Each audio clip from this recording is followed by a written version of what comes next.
So, welcome everyone to Infinite Power and Love. We are on page 116. So, we're in the chapter to wives. It's quite a controversial chapter. It's maybe a little bit like Marmite, we'd say in the UK. Some people love it, some people hate it. It's, you know, um, it was written by Bill Wilson, even though he's speaking on behalf of all of the wives. So, and I've heard people say that they can read this as though they're talking to a family member or a sponsee. It doesn't just have to be to, your partner, whichever, whatever your sexuality is. It's not gender specific. Hi, Cindy. We're on page 116. So they've gone through quite a lot of direction. They broke down the 4 different types of alcoholic,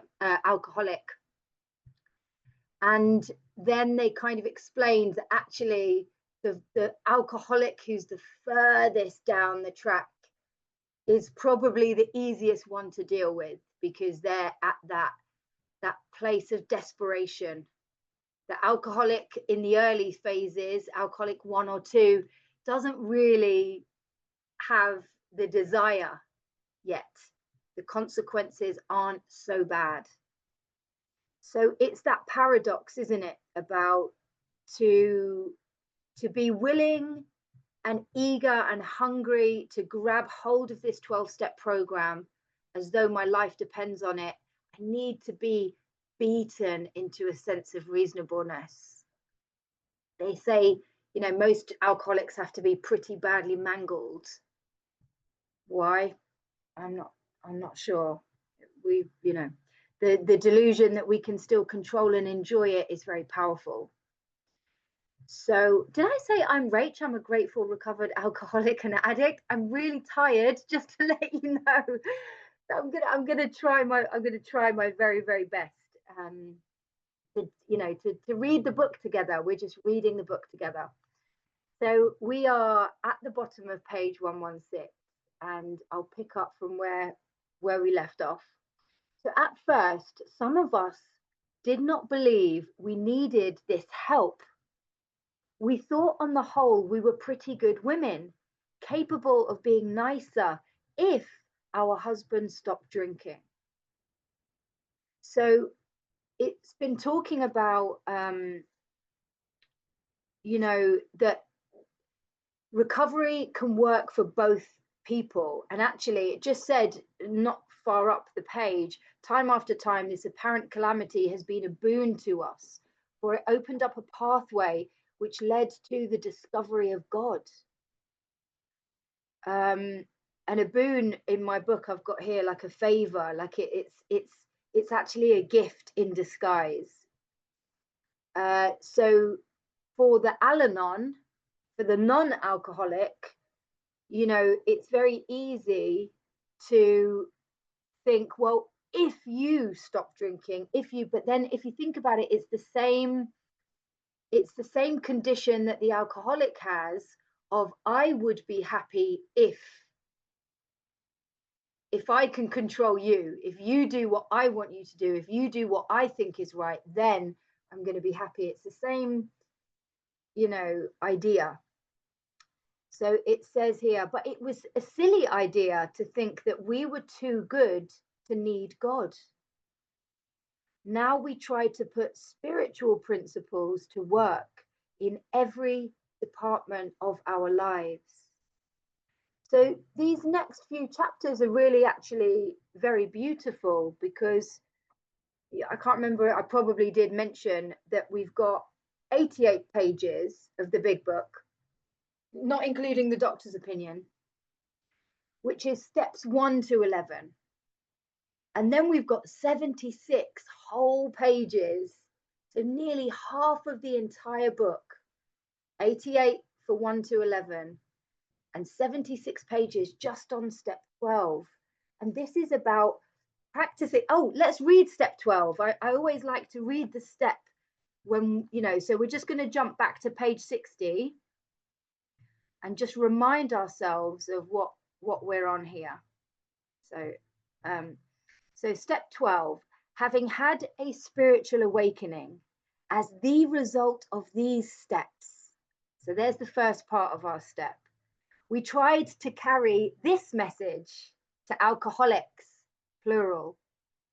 And that's the second part. And then the third part, and to practice these principles in all our affairs. How beautiful is that? You know, and I'm sure I did it before, so forgive me, but just in case there is anybody newer that wasn't on before, you know, having had a spiritual awakening, so to become awake spiritually, to become awake, to come out of this oblivion, this unconsciousness that I've been living in. Slowly my life has been getting worse and worse and worse, and this spiritual awakening is guaranteed. It's the result. Sometimes in England people read it as a result, awakening as a result. It's not just a result, it's the result of working these steps.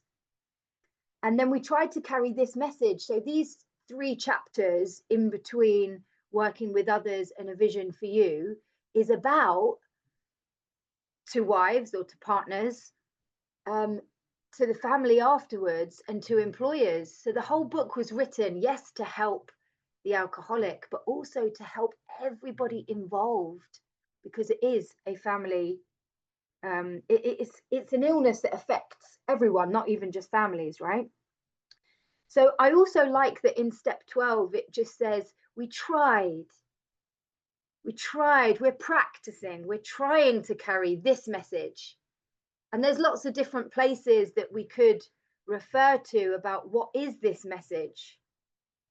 I like page 25 for that, where it says, we have had deep and effective spiritual experiences which have revolutionized our whole attitude towards God, towards something, and to the people about us.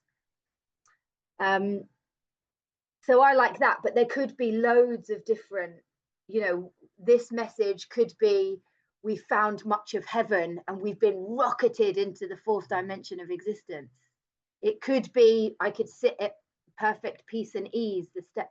Oh, we're just on page, we're picking up on page 116, but I'm bouncing around a little bit.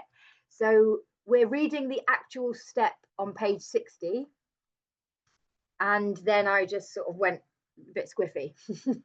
I'll try to say what page I'm on. So we're talking about, we tried to carry this message and what that message is to different people. And I've circled the S on alcoholics because it's plural. When I understand my step 1, that I have admitted that I am powerless over alcohol, that my life has become unmanageable. I'm an alcoholic. I'm always going to be an alcoholic, and I've lost my legs. I cannot grow new ones. I will always set off this phenomenon of craving if I take a mind-altering substance.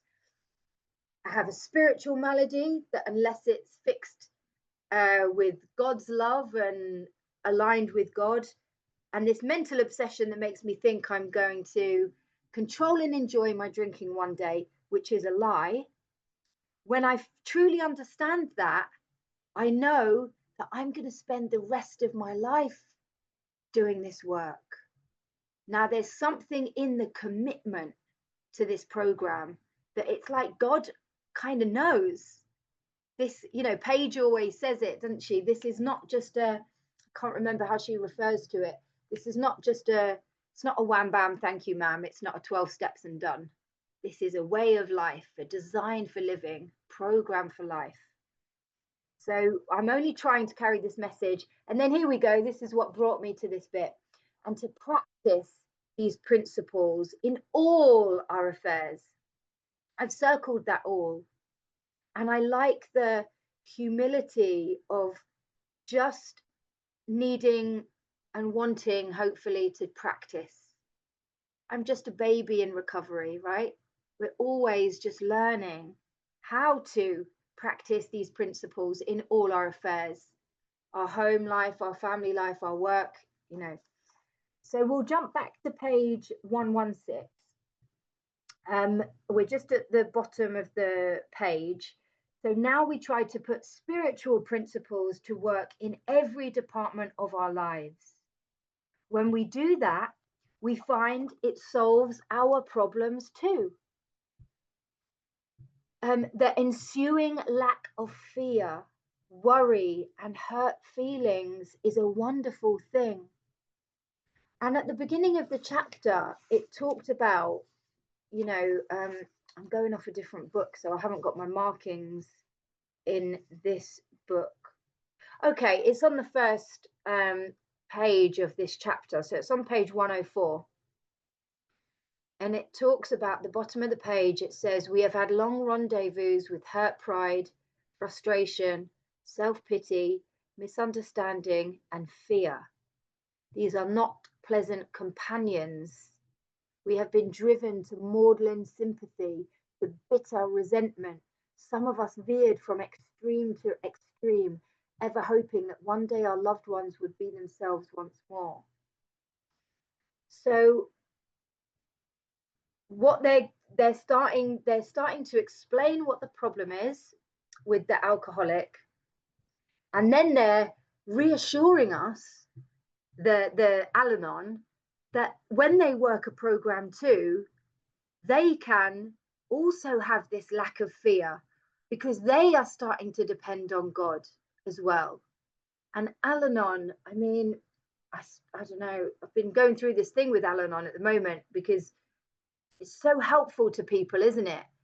And so many alcoholics probably need Al-Anon as well because they might have loved ones around, but I haven't been able to get into it. But I don't know, maybe it could or should be utilized more because it's where our friends, our families, our loved ones, and ourselves get to work a 12-step program as well. So more healing, more connection with God, more trust, more faith, you know. So we urge you to try our program, top of page 117. We urge you to try our program, for nothing will be so helpful to your husband, partner, as the radically changed attitude towards him, which God will show you how to have. And I don't know, when I was rereading this today, I just started noticing all of the wills in this chapter. So I've just started putting little lines underneath them because they're really reassuring promises, I find. God will show you how to have this radically changed attitude, you know, and this understanding. Go along with your husband if you possibly can. If you and your husband find a solution for the pressing problem, so again, we could say, you know, fellow, self, partner, whatever, pressing problem of drink. If you and your person are find a solution for the pressing problem of drink, you are, of course, going to be very happy. But all problems will not be solved at once. So, oh, there's a will not even. Yeah, a will not. So I really like this next bit. We'll read it together and then we'll kind of reflect on it. But all problems will not be solved at once. Seed has started to sprout in a new soil, but growth has only begun. I love that. I love the analogies about growth. And, you know, there's a bit in Bill's story where I can't remember where it is now. Forgive me, my brain, I'm really tired. But, you know, his roots grasped new soil. And there's lots of analogies in here about growth, which I find beautiful. We're just on page 117 for anyone who's just joined. We're into wives. So this is reassuring. All of our problems will not be solved at once.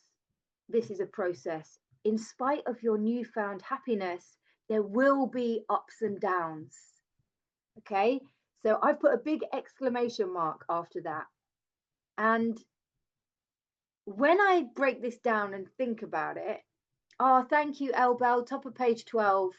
Roots grasp new soil. I knew it was kind of around there, but I didn't trust myself.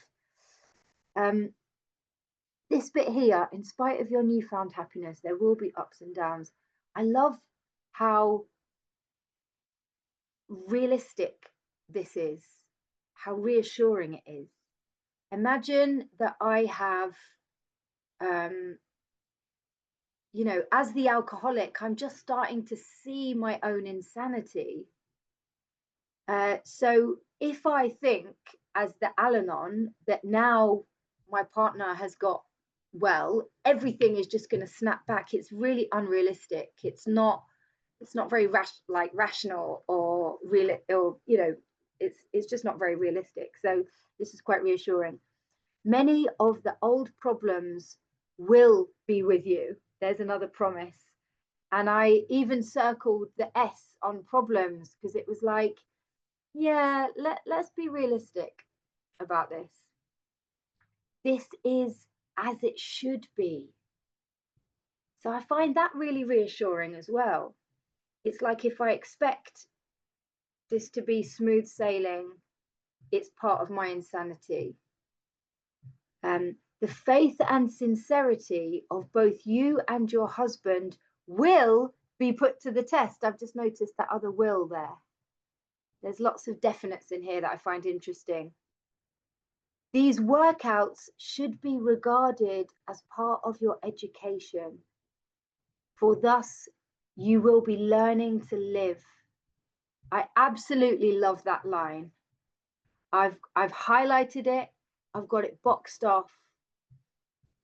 I remember my great-grand sponsor saying to me in early recovery, I still kind of feel like I'm in early recovery 5 years in, but they said to me, you've got a new relationship with yourself. You've got a new relationship with God. You've got a new relationship with your fellows. You've got a new relationship with the world. So all of these new relationships, these workouts should be regarded as part of your education. This is just a learning process that we're, for the first time, learning to live in harmony, not in the madness, not in the insanity. You will make mistakes. There's another reassuring promise. You will make mistakes, but if you are earnest, they will not drag you down. So earnest means intense conviction, sincere. And remember that in this chapter, they've already kind of gone through the different types of alcoholic, and they've already kind of established that if you are willing to stay, if you believe that this alcoholic is a good person and wants to make a change, then this is what we suggest. But they did refer to sometimes the alcoholic will use this part of the book to beat you over the head with it.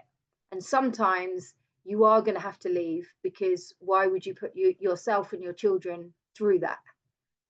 So this is, suggesting that this is for the Al-Anon who's like, okay, I really want to make this work.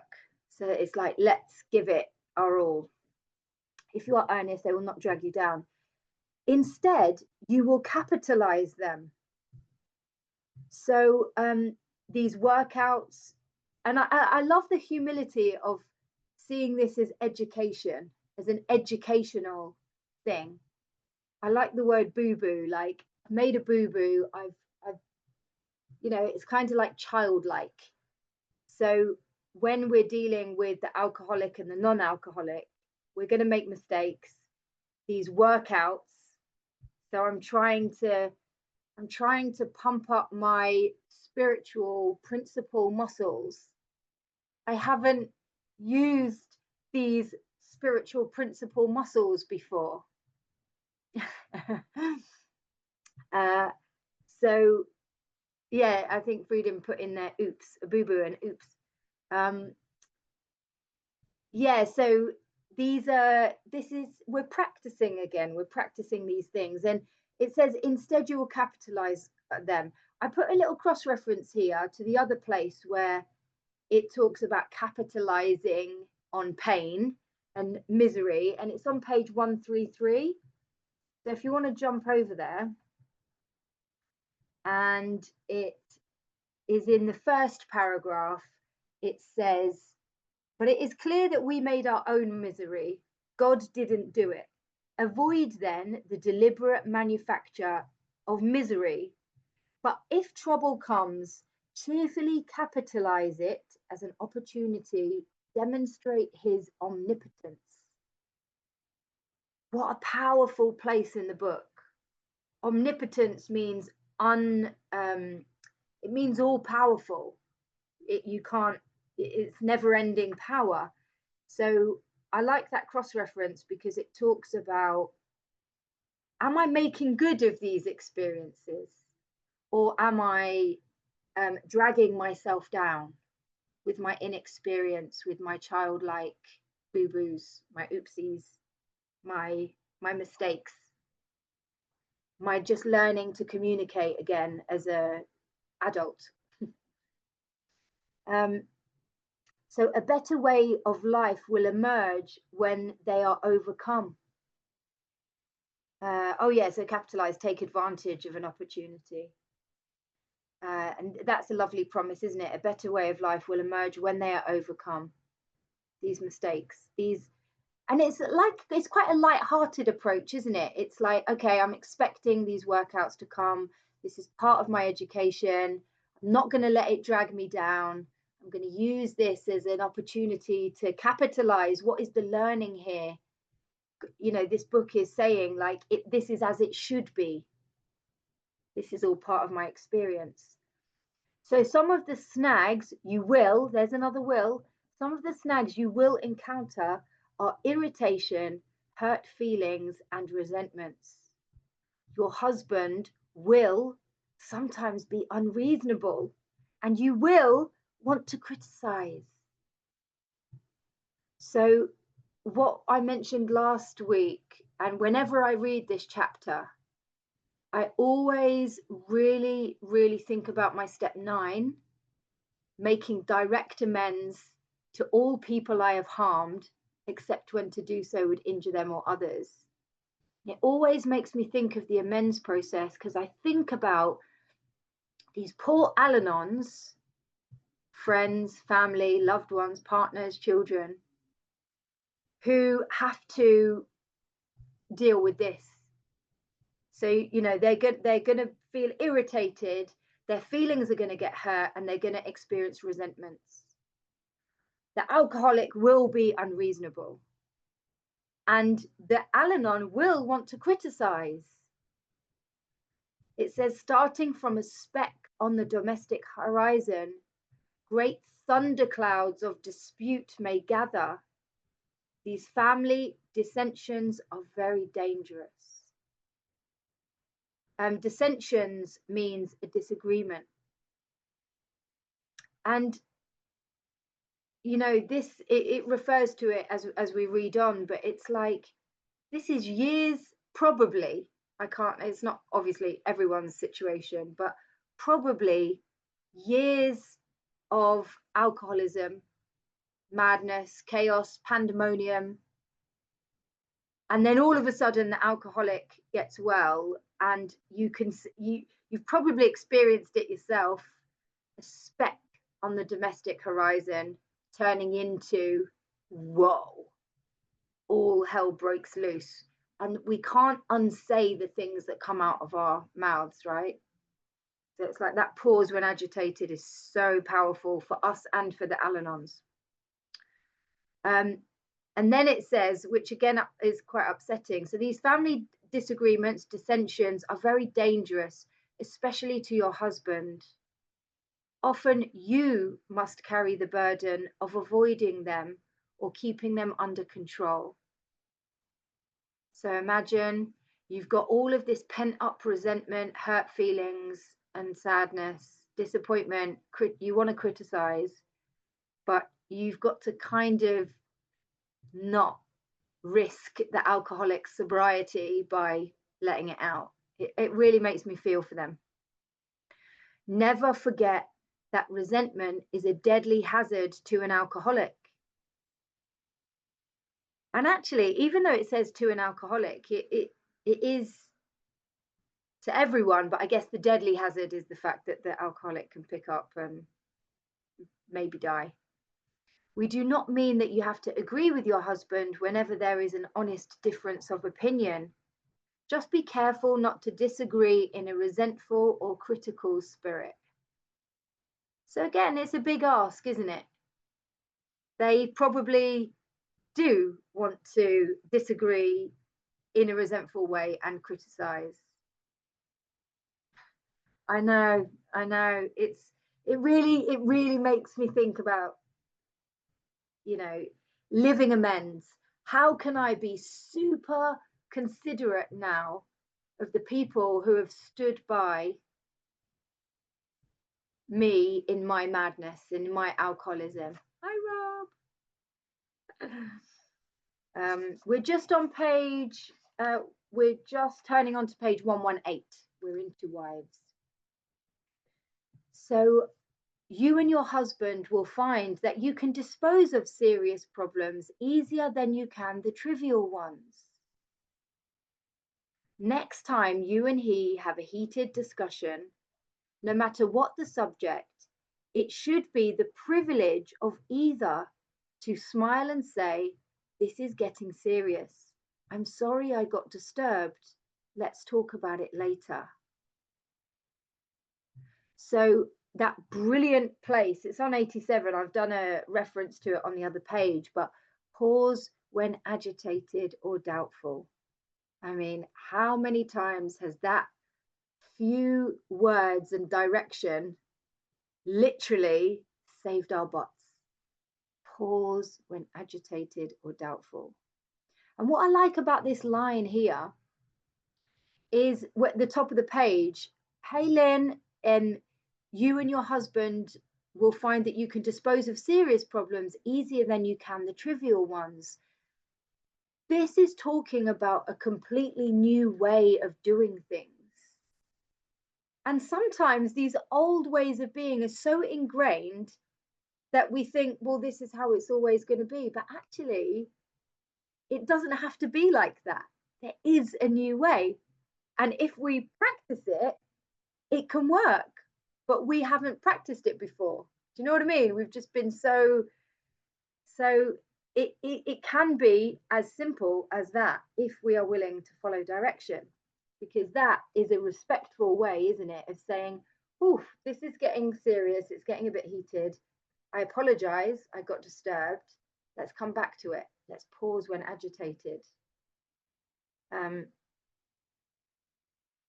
My mum, she works with challenging young people, and she's always worked with, she calls them tricky treasures, children in care and stuff like that. And she always used to say to me, "Don't try to get your point across to an angry child when they're angry. Like, there's no point. The person is not going to hear it. Talk when you're calm, talk when you've reflected." And it's just such a good little tool that instead of trying to battle it out, so if your husband is trying to live on a spiritual basis, and I love, the finite details of the words, a basis, foundation, everything is built on this new way of living, spiritual basis. He will also be doing everything in his power to avoid disagreement or contention. So I'll just carry on reading. Your husband knows he owes you more than sobriety. He wants to make good. You can really hear, I can really hear Bill Wilson in this, because it's like to wives, isn't it? It's the wives, but I can just really hear. But I guess it is really reassuring, because they're talking about the troubles that the wife has at understanding, it's a catch-22 for them sometimes, which we're about to get into that they didn't like the alcoholic craziness, but now they're, going the other way. It's like, oh, I want some love and attention and all of that. So your husband knows he owes you more than sobriety. He wants to make good, yet you must not expect too much. And we've spoken about this, this whole chapter being quite controversial for different reasons, but there's a lot of it that makes a lot of sense. And expecting too much from an alcoholic in early recovery is, again, part of the Al-Anon's insanity, right? Because these selfish and self-centered ways have been so ingrained for so long.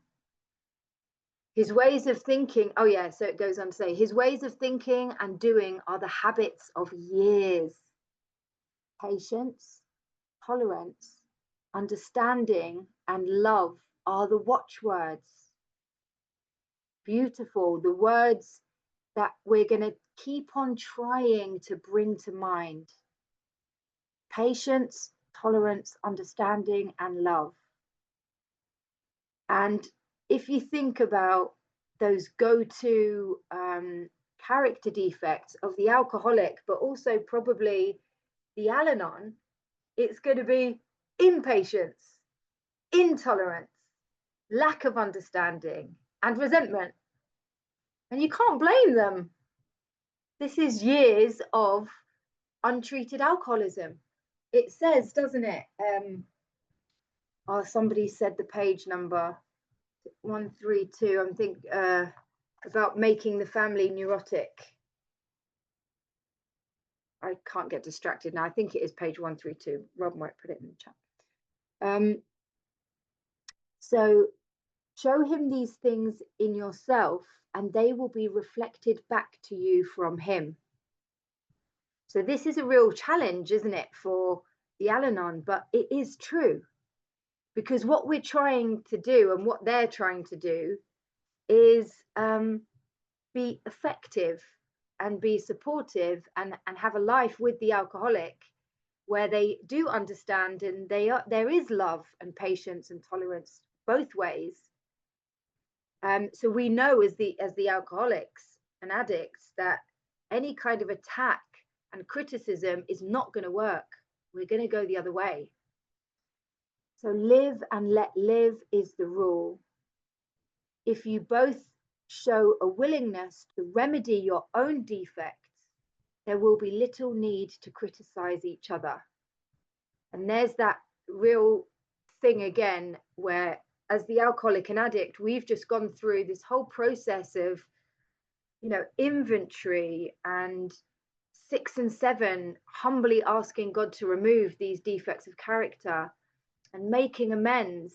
And we've been looking inward. And now they are guiding the wives, the partners, the families, the parents, whoever's reading this, to focus on themselves. And there's that word willingness. And I love the word remedy as well, because it kind of it implies that it's healing and it's natural and it's homeopathic. It's willingness to remedy your own defects. And live and let live is a powerful little slogan in AA, isn't it? And it can apply in so many different ways. If anybody on this book study can relate to having judgment as a character defect. I can't see if anyone said, oh yeah, we've got some nodding heads. Yeah. Live and let live. It's like, who am I to judge someone else? Like, I'm without God in my life, I'm a train wreck. Live and let live. And the Al-Anon's, rule is to detach with love and to focus on their own 12-step program and their own relationship with God. And hopefully the alcoholic will go alongside them. So we women, or we people, well, let's not make it gender specific, we people carry with us a picture of the ideal partner, the sort of chap we would like our partners to be. It is the most natural thing in the world, once their liquor problem is solved, to feel that he will now measure up to that cherished vision. I love that, because it's like, again, we're talking about the Al-Anon here, but we've just been, for anyone that just joined, we're talking about this insanity. I'm sorry, I can't keep up with the chat whilst I'm reading, because I'm so, thanks Rob for posting things. Yeah, we're talking about the insanity of the alcoholic, and we're also talking about the insanity of the Al-Anon. And this is true, right? We've got this, we've got this picture, this fantasy in our head of what the ideal partner, and maybe we've blamed, you know, alcoholism or behavior on everything, and now that that's been removed, it's like, well, everything's going to be picture perfect, and it's unrealistic. So I find this bit really good. The chances are he will not. There's another will. We've just been noticing all of the wills, as in, like, they're kind of promises. Let's get real. The chances are he will not. For, like yourself, he is just beginning his development. Be patient. There's that word again. Patience, patience, patience. And we've been talking about step 9 and living amends. For the Al-Anon, I can imagine it must be really frustrating to read that, when it's like, me? Be patient? I've been patient for years now, you know. So again, it is asking a lot, but we're trying to be effective, we're trying to be productive. Another feeling we are very likely to entertain is one of resentment, that love and loyalty could not cure our partners of alcoholism. So I've just put a little cross reference here to page 28 in the doctor's opinion, the XXVIII, where it says frothy emotional appeal seldom suffices. The love and loyalty of our partners could not and would not. We could also do page 60, the 3 pertinent ideas. You know, no human power would relieve our alcoholism. So we do not like the thought that the contents of a book or the work of another alcoholic has accomplished in a few weeks that for which we struggled for years. That must be a real burner for any Al-Anon. I've squiggly underlined in a few weeks. That's like a time reference there to how the pioneers used to do it. Imagine that. You've been struggling with your alcoholic partner for years. Maybe they end up in hospital. A member of AA goes to see them, sits at the bedside, and then starts working the 12 steps. And in a few weeks, you've got this revived person who's, I mean, it's great. It's great, but you can understand why it would be like hurtful and confusing and bittersweet. So at such moments, we forget that alcoholism is an illness over which we could not possibly have had any power. Your husband, oh, maybe the cross reference could have gone there a little bit lower. Your husband will be the first to say it was your devotion and care which brought him to the point where he could have a spiritual experience. Beautiful. There it is. I'm going to squiggly underline it. This is what we're promised, right? A spiritual awakening, spiritual experience. Without you, he would have gone to pieces long ago. Again, just want to do a little moment of gratitude to our loved ones, because it's so hard, isn't it? Knowing what to do, what's the right thing to do. You try to support the alcoholic, and it can prolong the period because it can be like enabling. But then if you don't do anything, you feel like you're abandoning your loved one. And you know that they're a good person, and you know that they're burning their lives to the ground, and you just want them to get better. So it's a really, really hard and challenging and horrible place for the Al-Anon. When resentful thoughts come, try to pause and count your blessings. So I just put 87 with a little star there, because 87 is that bit in step 11 that says pause when there's the bottom of the page, and it says, as we go through the day, we pause when agitated. And when I first came about AA, there used to be signs that said live and let live and keep it simple. And it always said pause when agitated, but it didn't say pause when agitated or doubtful. And I thought, wow, doubtful, that's really important, because I can be doubtful a lot throughout the day. And if I leave it up to my own thinking, it's always selfish and self-agenda when it's me thinking. But when I pause, when agitated or doubtful, then God's consciousness can come through. So I put that little reference there. And it says, after all, your family is reunited. Alcohol is no longer a problem. And you and your husband or partner are working together toward an undreamed of future.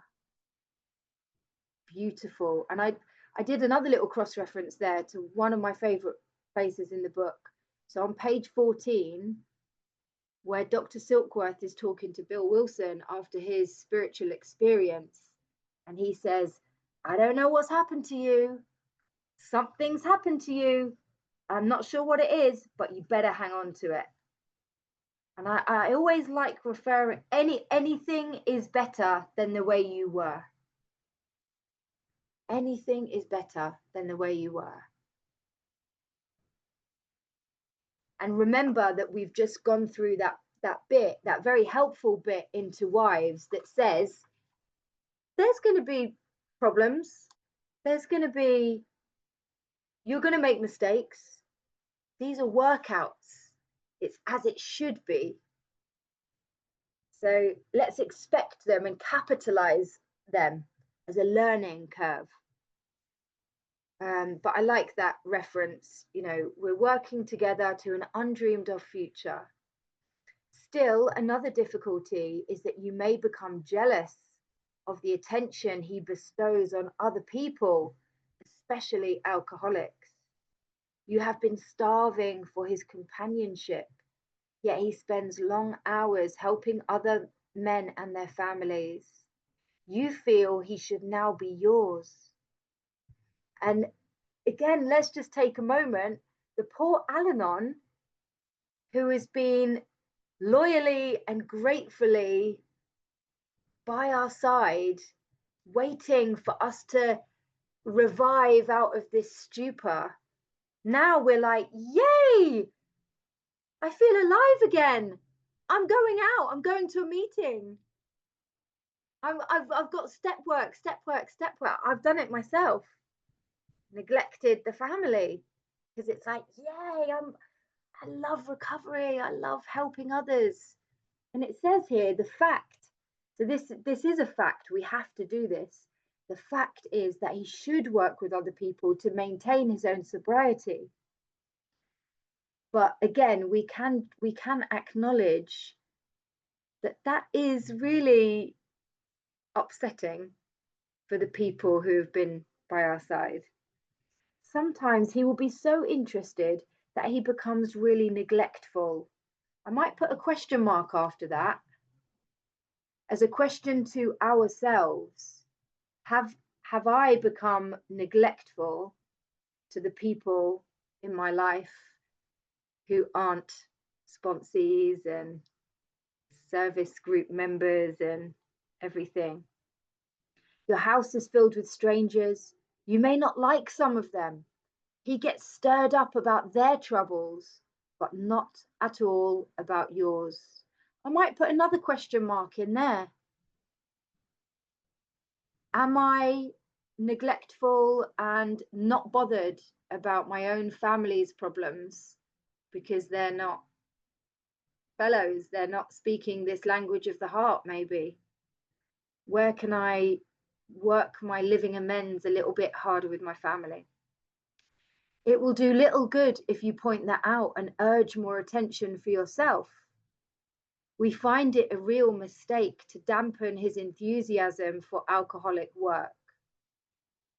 So again, this catch-22 for the Al-Anon is like, I've waited for you to get well. You're bouncing back to your normal self now. I really want your love and your time and your attention. And I've trodden on eggshells for so long because I don't want you to drink anymore. And now I can't dampen, now I can't criticize. I can't tell you that I'm annoyed that you're going out and doing all of this stuff. And really, yeah, I just want some love and attention. So yeah, it really makes me think. You should join his efforts as much as you possibly can. So this is about service, isn't it? And their own 12-step program. We suggest that you direct some of your thoughts to the wives of his new alcoholic friends. They need the counsel and love of a woman who has gone through what you have. So again, I'm sure there may be some Al-Anons on here that know far more about Al-Anon than I do, but I know for a fact that their step one is, instead of the alcoholic, we admitted we were powerless over the alcoholic, the person. So where we have become their higher power, they've been completely obsessed with changing us, that they've forgotten about their own connection with God and their own service to the world. But it is probably true that you and your husband have been living too much alone, for drinking many times isolates the wife of an alcoholic. Therefore, you probably need fresh interests and a great cause to live for as much as your husband. Partner, if you cooperate rather than complain, you will find that his excess enthusiasm will tone down. So again, a little bit of a burner, because it's like, if you cooperate rather than complain, it's a little bit like, ooh, ouch, to the Al-Anon. But again, as the alcoholic, we know if someone says, don't you think you're doing a bit too many meetings? Don't you think you have too many sponsees? Don't you think you're doing too much of that? It's like, excuse me, I need to go and talk to my people. I need to do a step 10 with my sponsor. I need to get back to a meeting where we understand that this service work takes me out of myself, and it helps me to align with God's will for me. But how can we be a little bit more considerate of those Al-Anons? So both of you will, there's another will, like a promise, both of you will awaken to a new sense of responsibility for others. And I love that sentence, because it says, it's like the Al-Anon is becoming awake to a new sense of responsibility. In my head, I was thinking purpose, because instead of their drive and everything being focused on the problems of the alcoholic, they are going to get into this sense of purpose and responsibility for others. As you, as well as your husband, ought to think of what you can put into life instead of how much you can take out. Oh, there's the other bit in the book. I can't remember what page it's in. Oh, is it in working? Is it in a vision for you? Let me just see. Oh, maybe it's in working with others. One sec, let me find it because it is really good. Do not think. Ah, one sec. Sorry, guys. Working with others. It says, do not think about what you can take out of life. Think about what you can put into it. I wonder if someone's put it in there. Oh, here we go. It's on page 102. And it's just at the bottom of that first paragraph. It says, do not think of what you will get out of the occasion. Think of what you can bring to it. And how beautiful is that? Oh, 6 minutes. Maybe I can get through this bit in 6 minutes. Okay. Inevitably, your lives will be fuller for doing so. You will lose the old life to find a much better one much better. I love these promises into wives. I need to like make them pop a little bit more and stand out. These are promises to the family members, aren't they? Perhaps your husband will make a fair start on the new basis, but just as things are going beautifully, he dismays you by coming home drunk. If you are satisfied that he really wants to get over drinking, you need not be alarmed. Good advice, right? If you've got your own connection with God, you understand that this is just part of the learning, the journey. Though it is infinitely better to have no relapse at all, as has been true with many of our men, it is by no means a bad thing in some cases. Your husband will see at once that he must redouble his spiritual activities. This is a really good place to bring sponsees if you're working with someone who keeps on relapsing. It's just a step one, isn't it? Powerlessness, unmanageability. What do I need to do if I can't stop drinking, can't stop picking up? Redouble spiritual activities. If he expects to survive. You need not remind him of his spiritual deficiencies. He will know of it. Cheer him up and ask him how you can still be more helpful. So again, it can be seen as a little bit cheeky, this bit, but let's think about it. If we, the alcoholic, have had our friends and family go, what's the matter with you? Why can't you stop drinking? What's your problem? We're used to that. We expect it. But if they suddenly turn around and go, you've had a drink, how can I be helpful? Let's get back on the wagon. What can we do to redouble down on your spiritual activities? It's a far more effective approach. The slightest sign of fear or intolerance may lessen your husband's chance of recovery. In a weak moment, he may take your dislike of his high-stepping friends as one of those insanely trivial excuses to drink. I hate that they're putting that on the Al-Anon, but we never try to arrange a man's life so as to shield him from temptation. The slightest disposition on your part to guide his appointments or his affairs so he will not be tempted will be noticed. Nothing gets past us.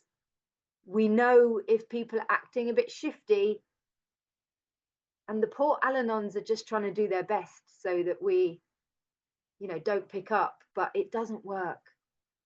So make him feel absolutely free to come and go as he likes. This is important. If he gets drunk, here we go. This is lovely, reassuring. Don't blame yourself. God has either removed your husband's liquor problem or he has not. I love that line, and it kind of reminds me of, let me just go back to 102. Maybe I can't find it. Okay, it's on 101, and it says, second paragraph down, it says, we meet these conditions every day. An alcoholic who cannot meet them still has an alcoholic mind. There is something the matter with his spiritual status. So I quite like that as a cross reference to God has either removed your husband's liquor problem or he has not. And in step 10, the step 10 promises say the problem has been removed. We are in a position of neutrality, safe and protected. Those promises are on page 84. So if not, it had better be found out right away. Then you and your husband can get right down to fundamentals. If a repetition is to be prevented, place the problem along with everything else in God's hands. Beautiful. I'm just going to speed read this last paragraph so we can start fresh next week. We realize that we have been given you much direction and advice. We may have seemed to lecture. If that is so, we are sorry. For we ourselves don't care for people who lecture us. But what we have related is based upon experience, some of it painful. We had to learn these things the hard way.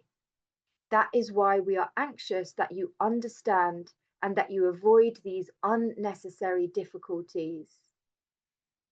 The Fellowship of Al-Anon family groups was formed about 13 years after this chapter was written. Though it is entirely separate from Alcoholics Anonymous, it uses the general principles of the AA program as a guide for husbands, wives, relatives, friends, and others close to alcoholics. The foregoing pages, though addressed only to wives, indicate the problems such as many face. Alateen for teenage children of alcoholics is part of Al-Anon.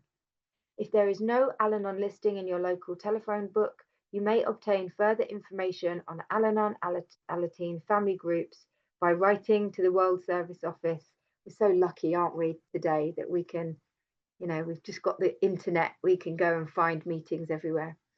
So to you out there who may soon be with us, we say good luck and God bless you. Beautiful. Right bang on time. We finished on time. Thank you so much for being here, for reading the book together.